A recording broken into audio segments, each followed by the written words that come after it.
যে বিভেদ নাই, দেশে এক করিয়া আগুনের তরিকা আমরা মা বাফুল্লাহ খান সত্যিকার নেতৃত্ব দিয়া সততা এবং সুদর প্রীতিহীনতার উপরে কায়েম থাকিয়া এই দেশটাকে আগুয়ে নিতে পারেন। আর আমরা যে যেন আসি এই দলের কর্মী হিসাবে আমরা যেন আমরা যে অর্পিত দায়িত্ব নিষ্ঠার সাথে পালন করিয়া আমরা যে মানুষের যে হক, এই হকটা আদায় করতে পারি ও তৌফিক দেওয়ার লাগে আল্লাহ রাব্বুল আলামিনের কাছে আমরা দোয়া করব।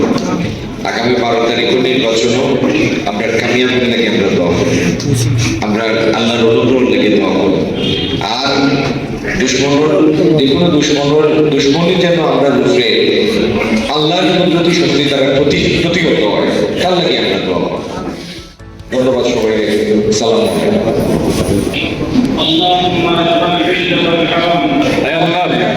বেগম খালেদা জিয়া সহ ইয়া আল্লাহ সিলেটের মাটি এবং মানুষের প্রিয় ব্যক্তি আপনার বান্দা জনাব এম এ মালেক সাহেব, আল্লাহ অর্থমন্ত্রী সাইফুর রহমান সাহেব, আল্লাহ এইভাবে যারা দেশ এবং জাতির জন্য নিজের রাত্রিতে আমরা সোয়াল করিয়া ইয়া আল্লাহ এই দেশের স্বাধীনতা এবং সার্বভৌমত্ব রক্ষার জন্য যারা প্রাণ উৎসর্গ করছেন তাদের মর্যাদাকে বৃদ্ধি করে দাও।